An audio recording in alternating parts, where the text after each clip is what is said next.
Well, we've been collecting Civil War deaths in Logan's congressional district, which was 18 counties in southern Illinois. Well, we thought we had pretty well gleaned all of them that we would find. I arranged them in chronological order. Went down through them day by day because it seemed like every day a soldier died.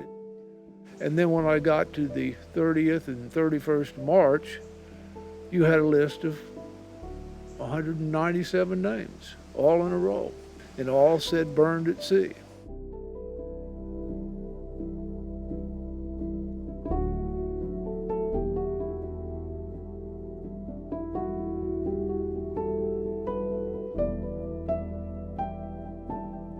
They were on their way home. The ship got as far as the 90 miles east of Cape Hatteras.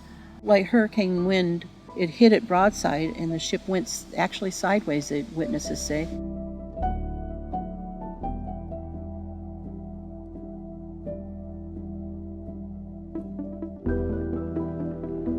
This kerosene barrel burst open, and the fire just spread crazy because it was fueled by both the steam boiler engine and the kerosene that was just pouring everywhere. And found relatively little on the disaster, and a little bit in the newspapers on newspapers.com.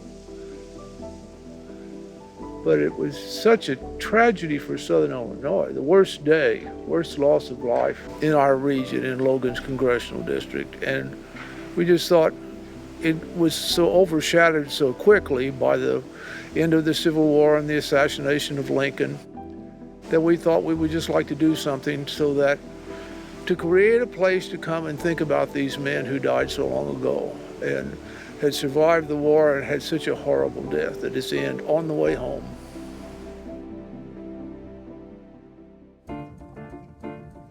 Decided to put together a labyrinth made of vintage brick.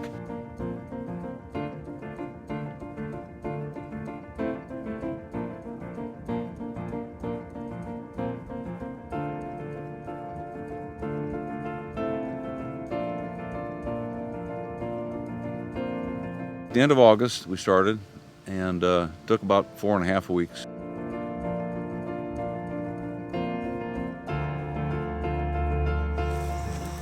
Supposed to come up here, and you turn the corner here, and then you come into the display area where all the bricks are. You know, I just think it's a shame that they had to go the way they went. We hope that people that might be related to these soldiers that are memorialized here might come someday to visit, you know. Probably not a lot of offspring because these were mostly young men.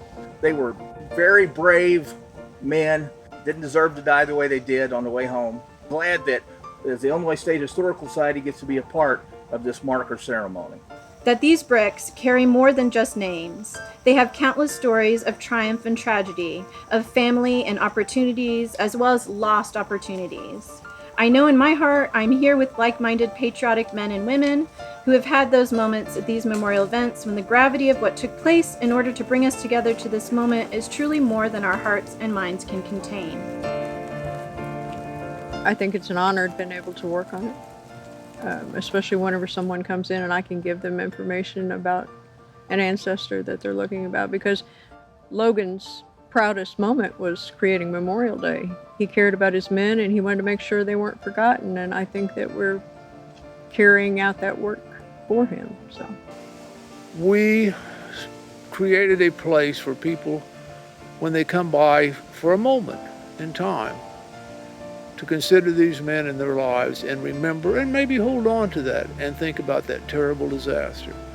So we tried to bring this moment in time back 6 generations after the event, because it has been forgotten, because we can't remember all of history.